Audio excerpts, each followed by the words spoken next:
السلام علیکم دوستو، میں ہوں حارث علی اور انفو ایٹ حارث میں آپ سب کو خوش آمدید۔ ناظرین، روئے زمین پر حجر اسود جنت کی سوغات کے طور پر خانہ کعبہ میں موجود ہے۔ اسی طرح اللہ تعالیٰ کے پیغمبر حضرت سلیمان علیہ السلام کی انگوٹھی کے بارے میں یہی بات کہی جاتی ہے کہ اس کو اللہ تعالیٰ نے جنت سے زمین پر اتارا تھا، لیکن اس انگوٹھی کے بارے میں اب تک یہ باتیں راز ہی ہیں کہ حضرت سلیمان علیہ السلام کی وفات کے بعد یہ کس کے پاس پہنچی۔ حضرت سلیمان علیہ السلام اللہ تعالیٰ کے برگزیدہ نبی اور حضرت داؤد علیہ السلام کے فرزند ہیں۔ والد کے انتقال کے بعد کم عمری میں ہی تخت نشین ہو گئے۔ آپ علیہ السلام کا سلسلہ نسب حضرت ابراہیم علیہ السلام سے جا ملتا ہے۔ سمجھا جاتا ہے کہ انہوں نے متحدہ اسرائیل پر 970 سال سے لے کر 931 سال تک حکومت کی۔ حضرت جابر بن عبداللہ رضی اللہ تعالیٰ عنہ سے روایت ہے کہ سرکار دو عالم حضرت محمد صلی اللہ علیہ وآلہ وسلم نے فرمایا کہ حضرت سلیمان علیہ السلام کی انگوٹھی کے نگینے میں لا الہ الا اللہ محمد الرسول اللہ نقش تھا۔ سرکار دو عالم نے فرمایا کہ ان کی انگوٹھی کے نگینے کا رنگ آسمانی تھا، اس پر کلمہ طیبہ لکھا ہوا تھا۔ حضرت سلیمان علیہ السلام سرکار دو عالم حضرت محمد صلی اللہ علیہ وآلہ وسلم کے نام کی انگوٹھی پہن کر امور سلطنت بہت اچھے طریقے سے چلاتے تھے، اور جب یہ انگوٹھی ان کے پاس نہ ہوتی تو دل کو سکون اور اطمینان نہ ہوتا۔ حضرت سلیمان علیہ السلام کی انگوٹھی کی تاثیر یہ تھی کہ انسان، حیوان، چرند پرند، جن پریاں سب ان کے پاس کھینچے چلے آتے تھے۔ ایک موقع پر اللہ تعالیٰ نے حضرت سلیمان علیہ السلام کو آزمائش میں ڈال دیا۔ حضرت سلیمان علیہ السلام کا معمول تھا کہ جب وہ غسل خانے میں جاتے تو انگوٹھی اپنی باندی کو سونپ جاتے اور واپس آ کر لے لیتے۔ ایک روز آپ غسل خانے تشریف لے گئے تو معمول کے مطابق وہ انگوٹھی اپنی باندی کو سونپ گئے۔ اسی دوران شیطان آپ کی صورت میں ظاہر ہوا اور آپ علیہ السلام کی باندی سے وہ انگوٹھی لے لی۔ روایات کے مطابق آپ کی سلطنت اسی انگوٹھی کے سبب چل رہی تھی، تو انگوٹھی کے چھن جانے کے باعث سب کچھ ختم ہو گیا۔ حضرت سلیمان علیہ السلام اس انگوٹھی کی تلاش میں نکل پڑے۔ یوں ہی چلتے چلتے آپ ایک گھر کے دروازے پر پہنچے جو کہ بنی اسرائیل میں سے کسی کا گھر تھا۔ آپ علیہ السلام نے اس گھر کے دروازے پر دستک دی۔ پوچھا گیا کہ آپ کون ہیں؟ حضرت سلیمان علیہ السلام نے جواب دیا کہ میں وہ ہوں جس کی دعوت کرنا آپ پر فرض ہے۔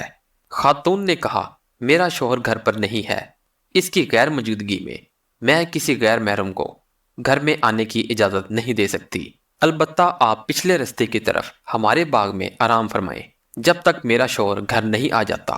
آپ علیہ السلام اس عورت کے بتائے ہوئے باغ میں تشریف لے گئے اور آپ کی آنکھ لگ گئی اور کہیں سے ایک سانپ نکل کر آپ کا پہرا دینے لگا۔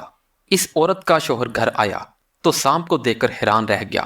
اس نے اپنی بیوی سے پوچھا کہ یہ شخص کون ہے؟ بیوی نے سارا قصہ کہہ ڈالا۔ وہ شخص حضرت سلیمان علیہ السلام کی خدمت میں حاضر ہوا اور اپنی بیٹی سے شادی کی پیشکش کی۔ آپ نے وہ پیشکش قبول کرتے ہوئے 3 دن وہاں قیام کیا۔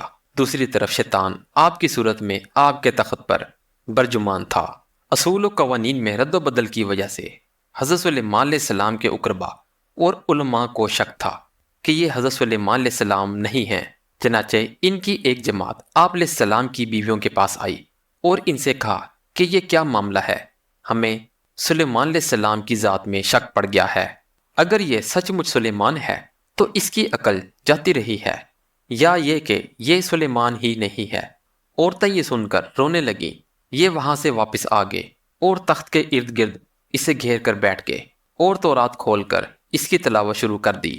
ایسا کرنے سے شیطان وہاں ٹک نہ سکا اور وہاں سے بھاگ گیا۔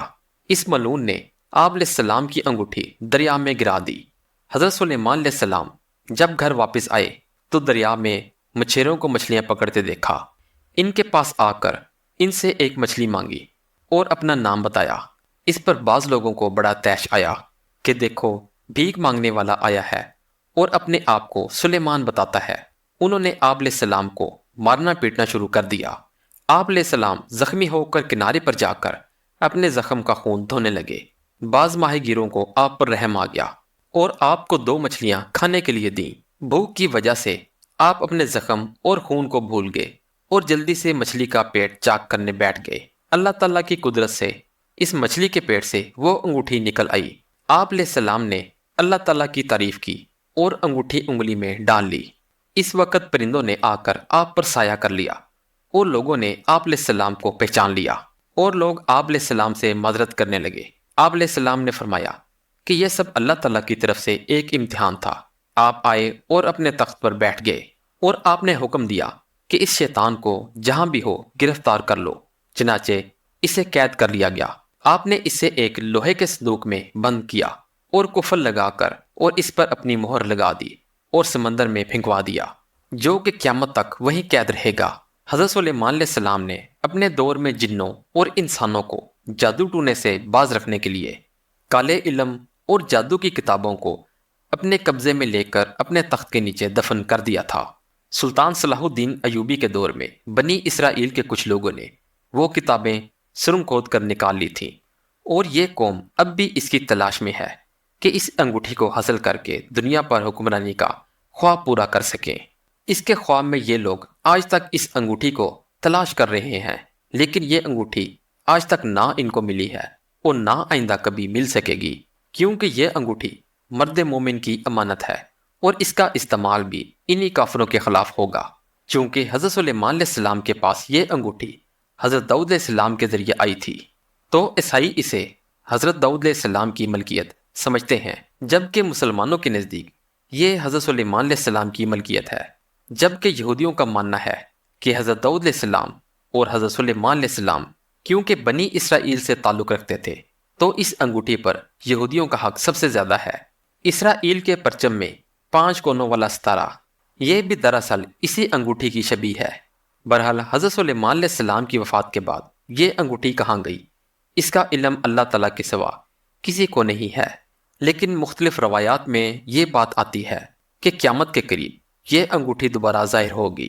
ایسی مزید انفارمیٹیو ویڈیوز دیکھنے کے لیے ہمارے چینل کو لائک اور سبسکرائب کریں۔ اپنا بہت سا خیال رکھیے گا۔ اللہ حافظ۔